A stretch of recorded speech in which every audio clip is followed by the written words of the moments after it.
अस्सलाम वालेकुम guys. Linear algebra की लेक्चर सीरीज में हम चैप्टर 9 की सप्लीमेंट्री प्रॉब्लम्स देख रहे हैं। आज के लेक्चर को स्टार्ट करने से पहले अगर आप लोगों ने चैनल को सब्सक्राइब नहीं किया हुआ तो चैनल को सब्सक्राइब कर दें, साथ में लगी बेल आइकन को भी प्रेस कर दें ताकि हर नई आने वाले वीडियो की अपडेट्स आप लोगों को मिलती रहें। आज के इस लेक्चर में हमारा क्वेश्चन है चैप्टर 9 का सप्लीमेंट्री प्रॉब्लम 9.46। हमारे पास क्वेश्चन की स्टेटमेंट है let A is equal to, ये हमारे पास मैट्रिक्स है 2 क्रॉस 2 का। हमने क्या फाइंड करना है? सबसे पहले पार्ट ए में हमने फाइंड करना है आइगन वैल्यूज। आइगन वैल्यूज के कॉरस्पॉन्डिंग हमें जो आइगन वेक्टर मिलेगा वो हमने फाइंड करना है। नेक्स्ट वन बी पार्ट में हमने क्या करना है? Find a non singular matrix P such that D is equal to P inverse A P. ठीक है, अब पी मैट्रिक्स कैसे बनेगी? आइगन वैल्यूज के कॉरस्पॉन्डिंग जो हमें आइगन वेक्टर मिलेगा उन्हीं आइगन वेक्टर्स को हम एक मैट्रिक्स में लिखेंगे जिसे हम पी का नेम देंगे। ठीक है, वो क्या होगी? ये हमारे पास जो डी है ये डायगोनल होगा। फाइंड A6, क्या फाइंड करना है? A6 फाइंड करना है and F of A where F of T हमें गिवन है टी की power 4 minus 5t cube plus 7t square minus 2t plus 5। Next one part है D, find a matrix B such that B square किसके equal है?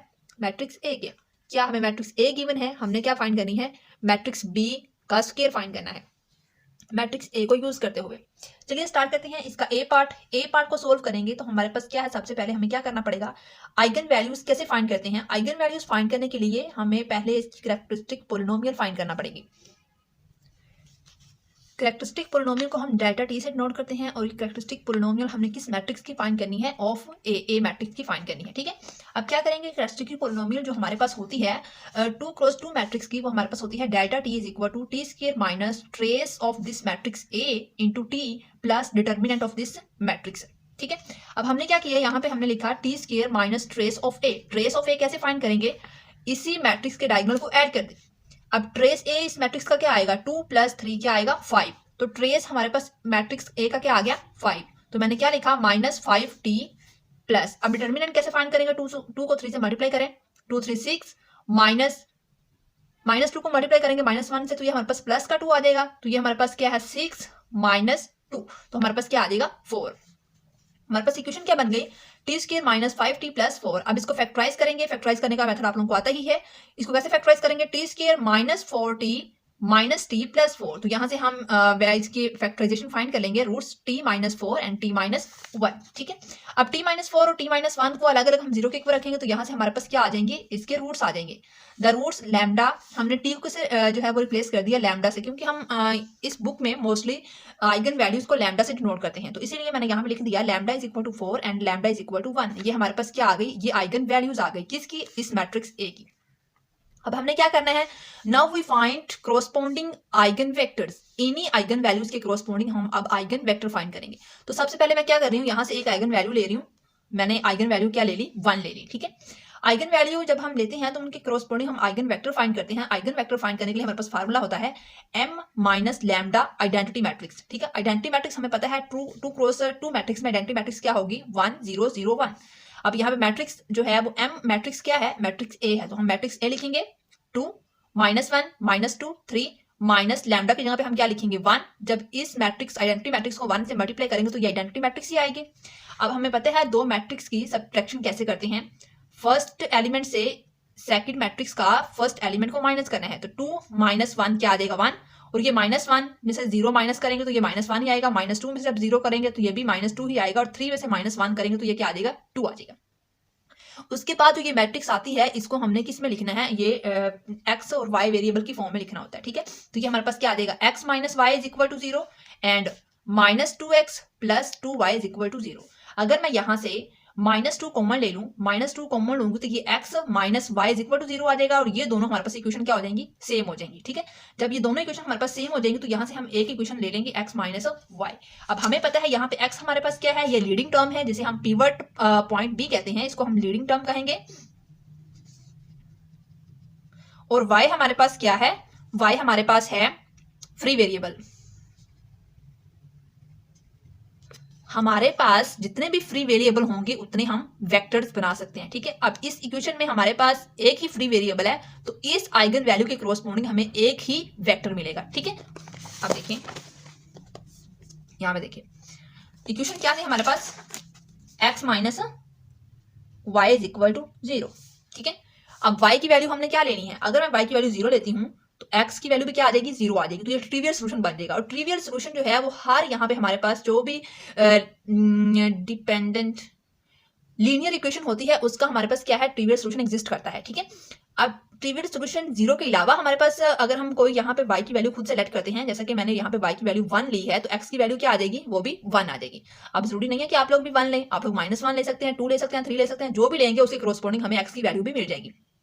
ठीक है, अब ये मैंने इसको क्या नेम दे दिया है, इसको मैंने नेम दिया है v1 इज इक्वल टू 1 1। ये हमारे पास वेक्टर आ गया, ये आइगन वेक्टर है, belong to for this eigen value lambda is equal to 1। ठीक है, अब ये आइगन वैल्यू के कोरस्पॉन्डिंग हमने एक वेक्टर फाइंड कर लिया। अब हम क्या करेंगे, सेकंड जो हमारे पास सेकंड आइगन वैल्यू थी लैम्डा इज इक्वल टू 4, इसकी कोरस्पॉन्डिंग हम एक वेक्टर फाइंड करेंगे। अब ये कैसे फाइंड करेंगे, सेम मेथड है।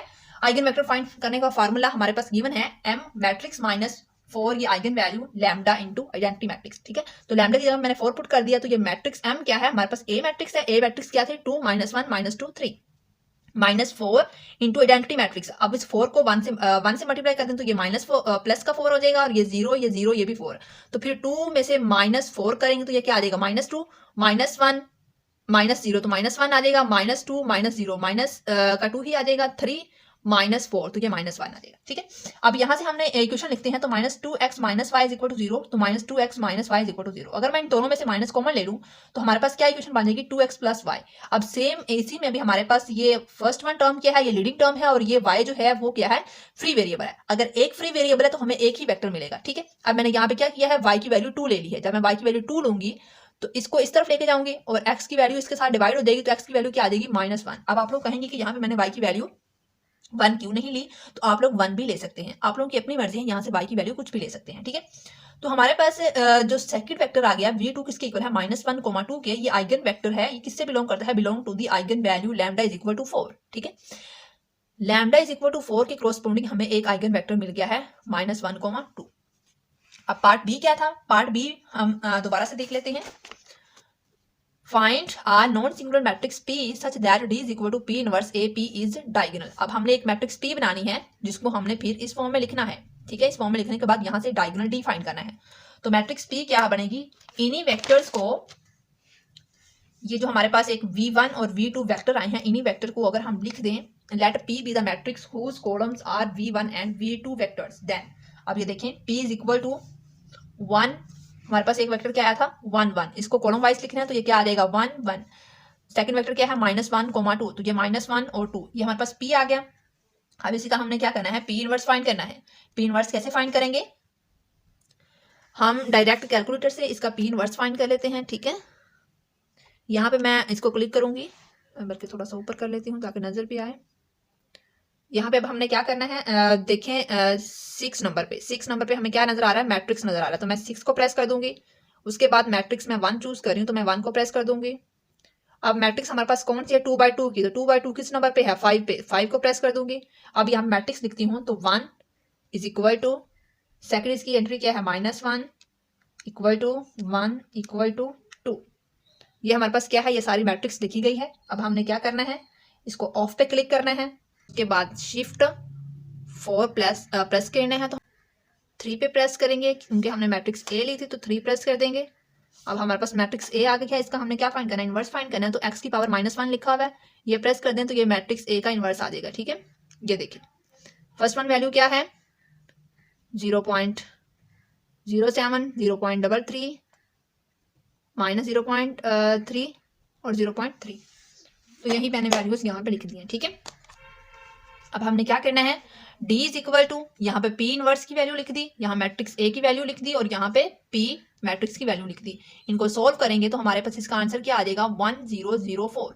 अब ये देखें, जब आप लोग इसको सोल्व करेंगे तो आंसर ये आएगा। अब आप लोगों को कैसे पता चलेगा जो आप लोगों ने आइगन वैल्यूज निकाली हैं वो करेक्ट हैं या नहीं, according to paper point of view. ठीक है, तो आप लोगों ने चेक करना है कि आप लोगों ने जब इसको P इनवर्स की वैल्यू ठीक आई है या नहीं, या फिर आप लोगों ने जो मैट्रिक्स P लिखी है वो ठीक आई है या नहीं, तो ये आप लोगों ने कैसे चेक करना है। अब ये देखें, ये 1 है और ये 4 है। अभी जो हमने आइगन वैल्यूज इसकी फाइंड की थी वो क्या थी, इसकी आइगन वैल्यूज भी 1 और 4 थी। ठीक है, जो हमारे पास आइगन वैल्यूज हों अगर वही डी मैट्रिक्स में इसके डायगोनल में आ जाएं, तो इसका मतलब आप लोगों ने जो इसके कोरस्पोंडिंग मैट्रिक्स P फाइंड की है और P इनवर्स फाइंड की है वो बिल्कुल ठीक है। ठीक है, ये इसकी शॉर्ट ट्रिक है। उसके बाद है पार्ट सी। पार्ट सी में हमने क्या करना है, A6 फाइंड करना है। अब A6 कैसे फाइंड करेंगे, और एफ ऑफ ए फाइंड करना है, जहां पे हमारे पास एफ ऑफ टी क्या गिवन है, टी की power 4 minus 5t cube plus 7t square minus 2t plus 5 using the diagonal factorization. तो हमने डायगोनल फैक्टराइजेशन को यूज करना है क्योंकि डी हमने फाइंड कर लिया है। अब कैसे फाइंड करते हैं, ए किसके इक्वल है, पी डी पी इनवर्स के। जब हम डी फाइंड करते हैं तो ए यहाँ पे होता है, जब हम ए फाइंड करते हैं तो डी यहाँ पे होता है, ठीक है। तो P D P inverse and अब हमारे पास डायगोनल की वैल्यू क्या आई है, इसके डायगोनल की वैल्यूज या फिर आप ये कह सकते हैं जो आइगन वैल्यूज आई हैं वो क्या आई हैं। तो 1 की पावर 6 इक्वल टू 0 या फिर 4 की पावर 6 इक्वल टू, ये हमारे पास आ जाएगा 4096। अब हमने क्या लिखा है, ए की पावर 6 किसके इक्वल आ जाएगा, पी डी की पावर 6 पी इनवर्स।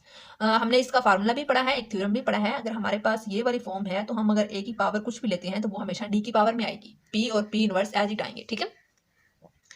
अब यहाँ पे जो डी मैट्रिक्स हमने अभी यहाँ पे फाइंड की है पार्ट सी में, तो ये 1004 थी। अगर हम इसकी पावर अब 6 ले लेंगे तो इसकी पावर 6 लेके हमने यहाँ पे इस मैट्रिक्स को लिख दिया और पी इनवर्स एज इट है।